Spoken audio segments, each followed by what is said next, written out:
Surya, konsultan kebijakan kelembagaan. Tapi sebelumnya Ibu boleh isi muter-muter. Oh gitu ya.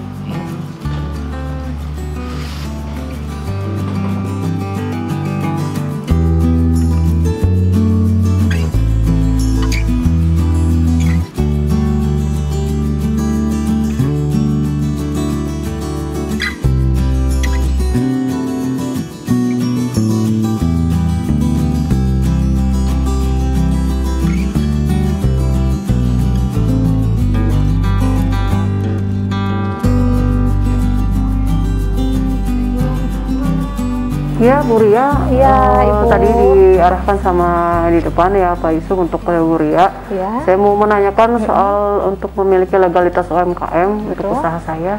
Iya. Seperti apa ya? Iya. Mohon maaf Ibu, produknya apa? Fashion saya Mas, baju Fashion. muslim. Oke.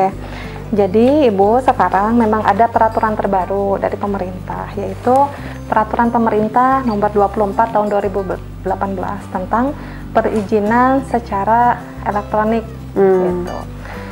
Jadi pada intinya pelaku usaha dapat melalui 3 syarat untuk melakukan proses izin usaha atau yang kita sebut UMK, SIUP atau IUI.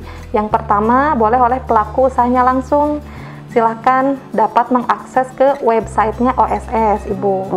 Yang kedua boleh datang ke Dinas PTSP Kabupaten Cianjur, nanti di sana diarahkan. Atau yang ketiga melalui Dinas Koperasi UKM Perdagangan dan Perindustrian Kabupaten Cianjur, dan itu melalui UPTD Plut UMKM.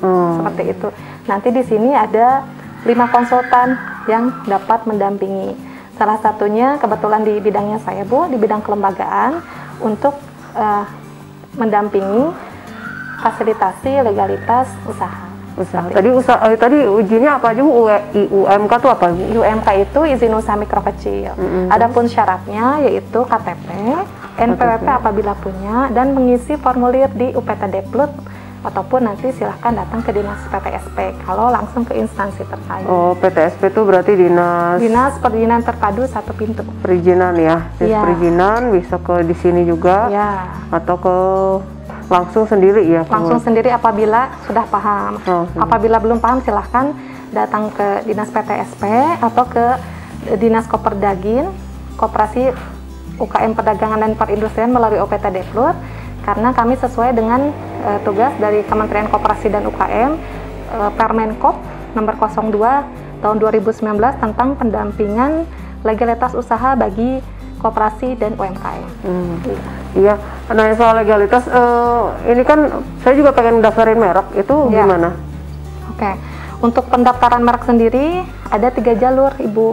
Pertama, Ibu dapat mengakses melalui fasilitasi pemerintah.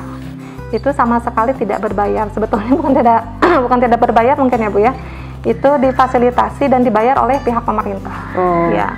Yang kedua, Ibu melalui jalur umum atau jalur mandiri maksud saya. Jalur mandiri di sini ada 2 jalur Bu, jalur umum dan jalur UMKM.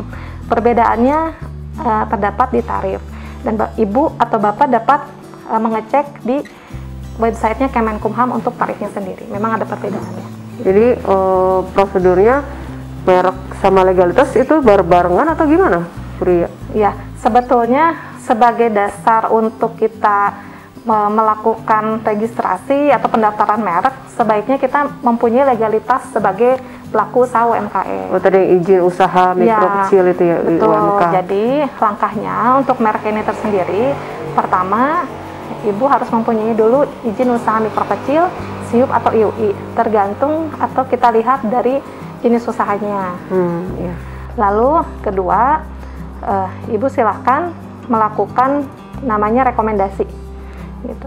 Pertama bisa rekomendasi dari dinas terkait, atau kalau di Cianjur sendiri ke Dinas Koperasi UKM Perdagangan dan Perindustrian, atau yang kedua melalui sertifikat registrasi UKM dari Kementerian Koperasi dan UKM. Oh, jadi nanti dapat sertifikat gitu ya?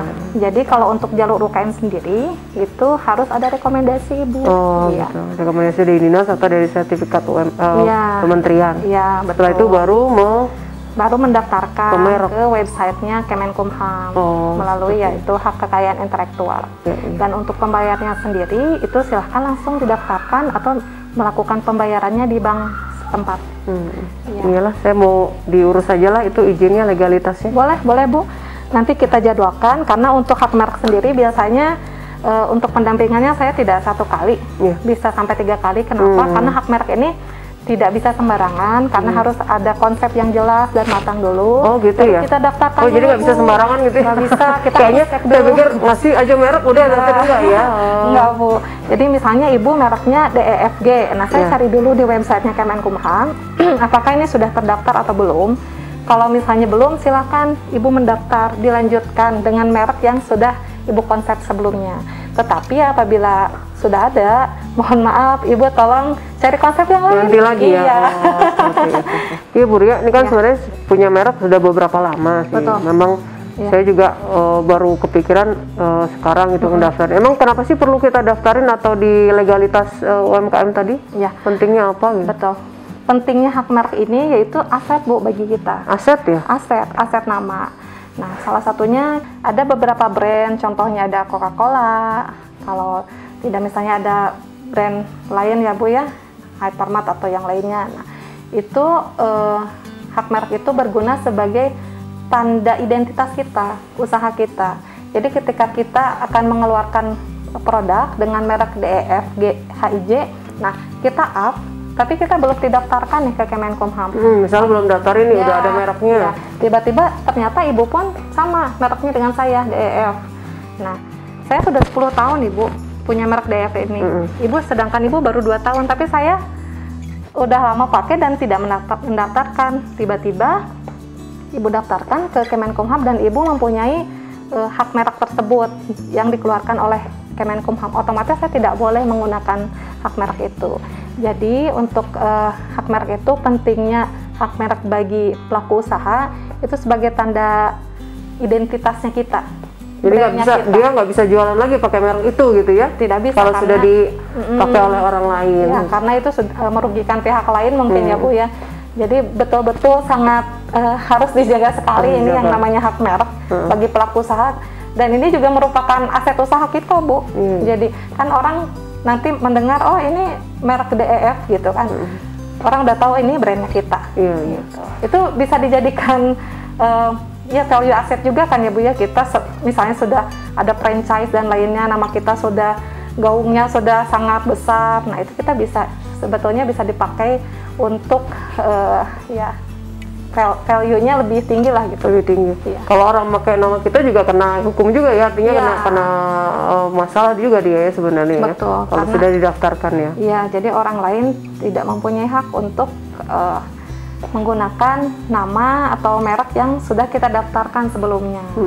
Dan itu betul-betul harus dijaga nama mereknya. Iya, betul-betul. Gitu. Ya, baru kepikiran lah sekarang, oh ya ternyata perlu juga ya didaftarkan.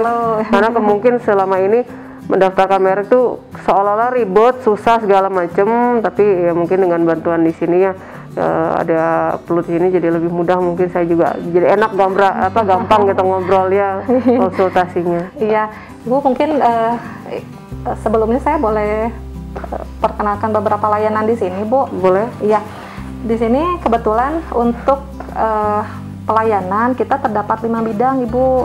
Pertama ada bidang kelembagaan. Yang kebetulan saya sendiri selaku konsultan bidang kelembagaan. Nah, salah satunya untuk legalitas dan penanganan HKI. Lalu di sini pun ada bidang SDM, Bu. Bidang SDM ini untuk peningkatan kompetensi SDM bagi koperasi dan UKM. Dan di sini konsultannya namanya Bapak Bobi. Dan ada juga bidang produksi untuk bahan baku, sertifikasi pangan dan lainnya itu boleh difasilitasi oleh Bapak Fari. Oh, jadi banyak ya bisa konsultasi beberapa hal di sini. Iya, ada beberapa hal dan ada bidang pembiayaan bagi koperasi dan UKM yaitu Pak Wartono dan bidang pemasaran juga yaitu Bapak Budi. Gitu. Nanti kalau saya ada keperluan yang lain-lain terkait bidang bisa ke sini lagi ya? Iya, boleh maksud saya boleh konsultasi dengan konsultan lainnya. Konsultan gitu, lainnya. Ya. Makasih atas bantuannya Bu Ria. Iya. Sama-sama Ibu ya. Mudah-mudahan segera beres ya legalitasnya ya. Amin. Terima kasih sudah datang ke Pos ya Bu. Iya, sama-sama. Saya pamit ya. Terima kasih Bu ya. Waalaikumsalam. Gimana Ibu? Ya, Selesai pelayanannya? Udah selesai, udah beres. Nanti tinggal lanjut yang berikutnya. Iya. ya sama Ibu. Dan kami selalu terbuka Ibu untuk para UMKM untuk selalu terbuka lebar di PT Dikbud ini. Iya, nanti bisa tolong dibantu konsultasi. Ya, siap Ibu, siap. Iya, terima kasih. Ya, sama Ibu. Ya, jadi buat seluruh teman-teman UMKM yang ada di luar sana, kalau mau konsultasi untuk masalah pembiayaan, konsultasi legalitas, konsultasi produksi dan beberapa hal semasalah UMKM, bisa langsung hadir nih, datang ke PLUT. Insya Allah dilayani dengan baik dan konsultasinya gratis, gak usah takut. Nanti di sana akan dapat banyak ilmu, juga akan nanti didampingi dan bahkan mungkin ada pelatihan-pelatihan bisa diikut serta. Sukses terus UMKM Cianjur.